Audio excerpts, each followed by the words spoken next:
भैया, पुलिस वाले जो पकड़ने के लिए आए थे उन्हें बंदी बना लिया है।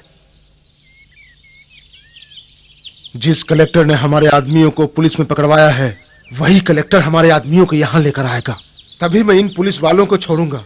राम प्रसाद सिंह, मंगल ठाकुर और मान सिंह गढ़वी, ये सब इस रिकॉर्ड के मुताबिक नक्सलवादी और डकैत हैं। इन रिकॉर्ड्स में जितनों के भी नाम हैं वो नक्सलवादी हैं। Yes sir. किस आधार पे ये केस रिकॉर्ड किया गया है बताइए सर।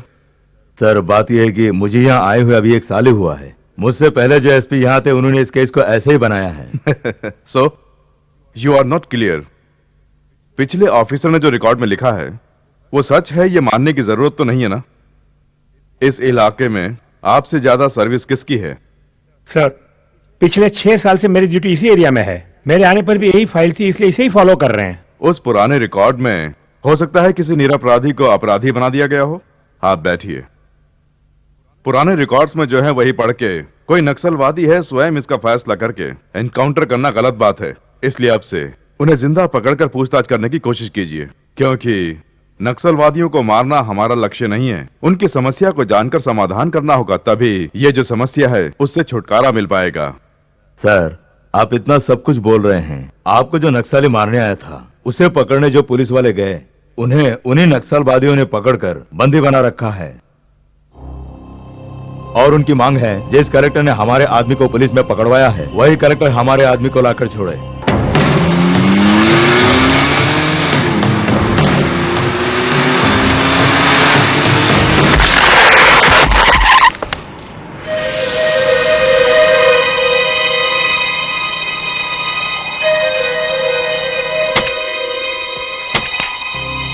सर जी, ये हमारे लोगों का ही काम है। जब भी कोई नया आदमी आता है तो हम ऐसा ही करते हैं। वो आपके बारे में नहीं जानते हैं ना। मैं जाके उन्हें बोलकर आ जाता हूँ सर जी।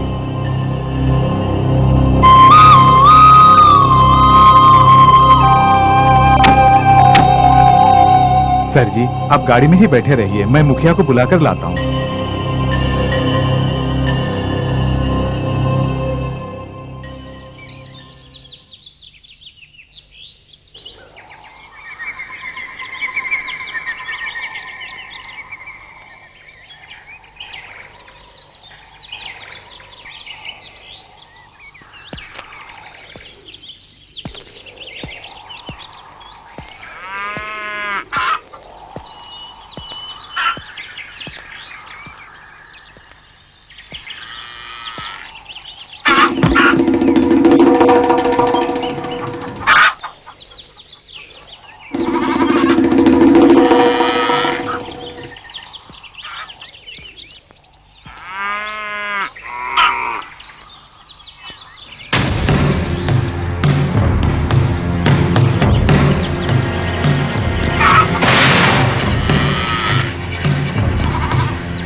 कलेक्टर साहब, मैंने बिल्कुल सही सोचा था।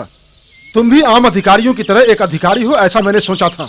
लेकिन तुम एक किसान परिवार से हो, यह तुमने साबित कर दिया। तुम एक ईमानदार अधिकारी हो, यह मैं लोगों से जान चुका हूं। अब तुमसे सच्चाई छुपाना बेकार है, इसलिए आज तुम हमारे मेहमान हो।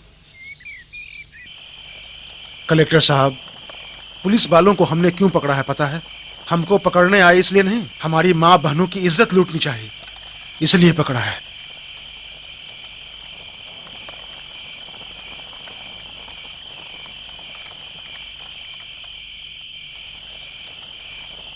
कलेक्टर साहब, जंगल में जानवर स्वतंत्रता से घूम सकते हैं, लेकिन हम लोग नहीं घूम पा रहे हैं।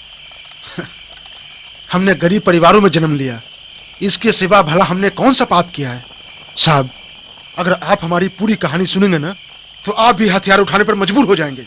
साहब जी, जब अकाल पड़ा हुआ था, सब भूख से मर रहे थे, तब जहां पैदा हुए बड़े हुए उस जमीन को छोड़ के हमारे जैसे बहुत से परिवार इधर उधर चले गए। तब मैं 5 या 6 साल का था। उसी समय हमें लगा कि जिंदगी जीने के लिए यही जगह सही रहेगी। अनपढ़ गरीब थे जो उनके पास से कोरे कागजों पे अंगूठे लगवाए गए। मेरे पिताजी ने भी एक कोरे कागज के ऊपर अंगूठा लगा दिया। मेरे पिताजी के उस अंगूठे ने हमारी तकदीर को बदलकर हमारा सत्यानाश कर दिया। आधे पेट दलिए के लिए भी हमारे जैसे हजारों की संख्या में लोग अपने बच्चों के साथ रात या दिन कुछ भी देखे बिना अपना खून पसीना बहाते गए। हम जो कुछ भी कमाते थे वो उधार के ब्याज में बराबर हो जाता था। एक दिन पत्थर के खान में मेरे पिताजी बारूद लगाने के लिए ऊपर चढ़े।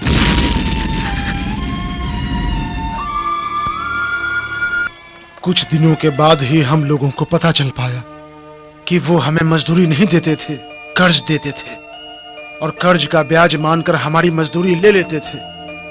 मेरे पिताजी का जो कर्ज था उसे चुकाने के लिए मेरी माँ को अंगूठा लगाना पड़ा। कर्ज चुका के हमें पालने पोसने के लिए माँ रात दिन पत्थर तोड़ती थी, लेकिन कर्ज चुकता हो उससे पहले ही मेरी माँ ने दम तोड़ दिया। वो पुराना कर्ज चुकाने के लिए ही मुझे भी अंगूठा लगाना पड़ा। धीरे धीरे समय गुजरता गया, लेकिन कर्ज वैसा का वैसा ही रहा। पत्थर तोड़ते तोड़ते जवानी गुजर गई, फिर भी कुछ नहीं हुआ। जिस कागज पर पिताजी ने अंगूठा लगाया था, उसी कागज को दिखा दिखा कर हमें वो मुनीम डराने लगा।